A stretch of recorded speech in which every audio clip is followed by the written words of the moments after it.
Bem, boa tarde a todos. Queria começar por agradecer o amável convite de estar aqui. Foi uma feliz coincidência quando estacionou o carro. Estacionei em frente a um restaurante, chamava-se Casa da Alameda, que é o nome da instituição onde eu trabalhei durante 15 anos. Eu pensei que isto era um bom presságio para o que ia acontecer aqui hoje à tarde. Bem, eu, antes de falar sobre o projeto que estamos a desenvolver, só queria fazer duas considerações para fazer um pequeno enquadramento. Uma é uma questão que é evidente para nós todos. O mundo está em mudança aceleradíssima. Todos os anos a realidade muda com impactos muito significativos. E há aqui uma questão que é muito complexa, que tem um impacto significativo naquilo que é a nossa intervenção, que é, uma coisa é a realidade, outra coisa é a percepção que temos sobre a realidade, outra coisa é a forma como nós legislamos sobre a intervenção sobre a realidade e outra coisa ainda é como nós operacionalizamos a legislação que criámos para lidar com a realidade que observamos. Entre uma coisa e outra passa uma imensidão de tempo. O que acontece, em regra, é que quando chegamos a esta parte já a realidade mudou. Esta é uma questão que é inequívoca e, portanto, este cria-nos um constrangimento muito grande, porque muitas das vezes temos um conjunto de respostas e temos um conjunto de receitas estáticas para uma realidade que foi observada lá atrás que não respondem à realidade presente. Este é um problema que temos. E temos tudo muito compartimentado entre... temos a parte da educação, temos a parte da justiça, temos a parte da saúde, está tudo muito compartimentado. Portanto, além temos esta questão estática, temos esta questão também da compartimentação das respostas e fragmentação das respostas. Ora, num mundo complexo como nós temos hoje, com problemáticas e realidades emergentes que surgem, em todos os anos surgem novas questões, e isto cria uma grande dificuldade. Nós hoje, a nível de infância e juventude, é uma coisa que é clara. A lei, quando foi criada há quase 20 anos, estava muito centrada nas questões da negligência e dos maus-tratos. Ora, a verdade é que hoje Portugal está muito melhor. A quantidade de respostas sociais e de apoios sociais que existem, as questões da mendicidade, as questões das crianças não irem à escola, etc., da carência económica, dos alimentos, são questões que hoje estão respondidas e, portanto, o perfil das crianças que hoje carecem de resposta é completamente diferente do passado. Hoje diria que o número, mais de 50% das crianças que têm medidas de promoção e proteção não são questões clássicas da negligência, conforme a lei foi prevista há quase 20 anos, mas são questões relacionadas com o exercício da parentalidade. E as questões da parentalidade têm a ver com o conflito parental, com a dificuldade que os pais têm hoje para educar os filhos. Nós tivemos uma super nanny porque criou-se a ideia que é preciso super pais. E na vida que nós levamos, cria-se um nível de exigência para os quais não conseguem responder. Temos as questões da diversidade familiar, temos a questão das famílias hoje terem muito menos filhos e terem filhos muito mais tarde, com todo o impacto que isso tem na dinâmica da hiperparentalidade, do investimento muito grande dos pais nos filhos, com as repercussões que isso tem, nomeadamente no desenvolvimento da omnipotência das crianças, porque sentem que são o centro do mundo, porque há um sobreinvestimento por parte dos pais. Ora, isto traz um conjunto de complexidades e necessidades completamente distinto do que estava lá atrás. Uma criança omnipotente não se retira à família para pôr uma instituição, que isso só reforça a omnipotência. O problema é que as respostas que nós temos e os remédios que nós temos para os problemas de hoje eram os do passado e que não respondem a estas situações. E, portanto, a questão da colaboração e a questão da inovação e cruzadas são fundamentais para responder a este tipo de desafios. O que é que nós tivemos, no nosso caso, em Lisboa? A Santa Casa da Misericórdia de Lisboa tinha uma rede muito grande de lares. Nós tínhamos 20 lares.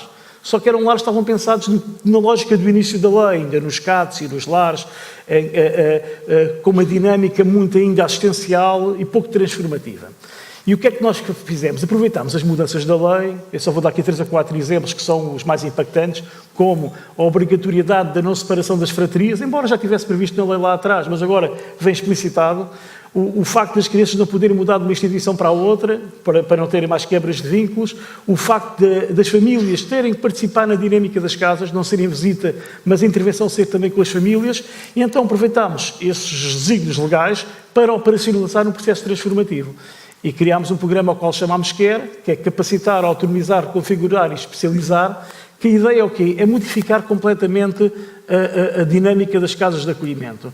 O que nós queremos é que as casas de acolhimento no futuro nem sequer existam enquanto respostas residenciais e são centros de capacitação para a criança, para a família e para as comunidades.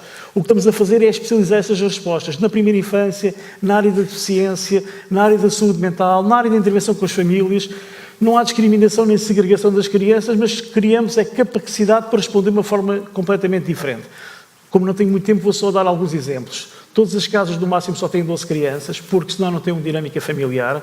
As famílias podem participar todos os dias da dinâmica da casa, podem lanchar com os filhos, podem cozinhar para o grupo, podem fazer os trabalhos de casa com os filhos, podem participar, se for do interesse da criança, como é evidente, participar diariamente, porque as famílias nunca são visita. Visita é o tipo estar no Brasil que vem cá. As famílias são a célula orgânica central daquela criança e, portanto, nós só conseguimos capacitar as famílias se a intervenção for integrada e, portanto, a intervenção é simultaneamente com a criança e com a família. Isto faz uma diferença total. Só neste exemplo eu queria vos dar um número que elucida o que eu estou a dizer. Quando eu cheguei à Misericórdia, nós tínhamos tido 72 adoções no ano anterior, crianças propostas na rede da Santa Casa. Porquê? Porque as famílias não tinham competências para ficar com aquelas crianças e o Tribunal decidia que era um processo irreversível, nem tinham nem deveriam a ter, porque, como sabem, um processo para adoção significa inibição de contactos com a família biológica para ter uma nova família. Como nós mudámos completamente o mindset e a forma de pensar as famílias e de lá com elas, hoje fazemos colónias de férias com as famílias, com as crianças e com os técnicos, passámos de 72 para 17, em 2 anos. Pode haver outros fatores, com certeza que há, mas não tenho dúvidas nenhumas que o fator mais decisivo é, hoje as famílias são olhadas como tendo potencial para terem os filhos. E se for criada uma relação, uma aliança, uma relação de confiança com essas famílias, elas têm potencialidades que numa dinâmica em que não participam e estão de fora e que muitas das vezes gera animosidade e hostilidade, não é possível. Isto é só um exemplo. É claro que é importante qualificar as equipas, é importante haver formação contínua, é importante uma supervisão externa, é importante a casa ter condições físicas sem marcas institucionais, sem batas, sem carrinhas identificadas, sem nada disso, para ser o mais casa que cheira a casa, não é? Que as cozinhas não tenham empresas de restauração por causa do HPCC, não sei quantos, mas que sejam com pessoas de carne e osso que fazem bolos de chocolate que cheiram pela casa toda, não é? Como nós temos as memórias das nossas casas, das nossas famílias, porque essas memórias é que vão dar o impulso para o futuro. Eu tenho que acelerar porque já percebi que é muito pouco tempo. E, portanto, no acolhimento residencial estamos a fazer isto. Estamos a desenvolver um programa que já está a decorrer em modo não público, mas em modo, digamos, de teste, que é o programa de acolhimento familiar. Nós temos como desígnio ficar com a responsabilidade do acolhimento familiar no Distrito Inteiro de Lisboa e vamos começar com um programa de 100 famílias dos 0 aos 6 anos. Já temos 9 famílias avaliadas, estamos em modo de iniciação, porque queremos que o acolhimento familiar seja a resposta de colocação alternativa à institucionalização. Isto assenta em 2 ideias-chave, que uma delas é passar da institucionalização para a autonomização e outra passa a passar de intervenção no perigo para a prevenção. Não abandonando quem está no perigo, mas removendo as situações de perigo e alocando os recursos na prevenção. A terceira dinâmica tem a ver com o trabalho com as famílias. Nós temos um vazio muito grande. Nós temos muita gente que sinaliza às famílias, mas não temos. Temos os CAFAPs, que é a única entidade especificamente vocacionada para intervir com as famílias, embora a regulamentação que nós temos, na minha opinião, dificulta isso, porque 3 técnicos para 100 famílias não permite uma intervenção de qualidade e intensiva nas famílias como elas precisam, mas temos um vazio, é que faltam estas equipas. Temos as CPCJs, temos equipas de assessoria ao tribunal, temos as instituições, mas para fazer um trabalho no dia-a-dia junto da família e na sua capacitação, temos um grande vazio, tirando os CAFAPs onde eles existem. Ora, o que nós fizemos foi criarmos equipas especialmente vocacionadas para isso. São equipas de intervenção e capacitação familiar que trabalham nas famílias com dinâmicas muitas vezes 2, 3 vezes por semana no sentido da capacitação dessas famílias para que as crianças que estão em risco não passem para o perigo e que as crianças que regressaram às famílias não reincidam no acolhimento. Além disto, estamos a abrir uma nova janela de intervenção que não era a nossa cultura, que é a intervenção com as famílias no sentido mais judicial. Vamos ficar com o tutelar civil, que tem a ver com a regulação das responsabilidades parentais. Como eu estava a dizer, neste momento o grande problema que existe, mais que a promoção e proteção, tem a ver com as questões da parentalidade. Na nossa realidade de Lisboa, eu admito que seja inflacionado face ao resto do país, pelas características que tem, mas para terem ideia, os processos no Tribunal de Lisboa são 3 vezes superiores no tutelar civil do que são na promoção e proteção. E os da promoção e proteção, entre metade a 1/3, são questões de conflito parental e não são questões de promoção e proteção standard. E, portanto, esta é uma necessidade. E nós, com isto, queremos criar também recursos especializados para trabalhar com as famílias. Recursos que permitam ter terapia familiar, terapia de casal, aconselhamento parental, aconselhamento jurídico, mediação, que permita às famílias terem recursos para que conseguirem gerir emocionalmente a dinâmica no exercício da parentalidade.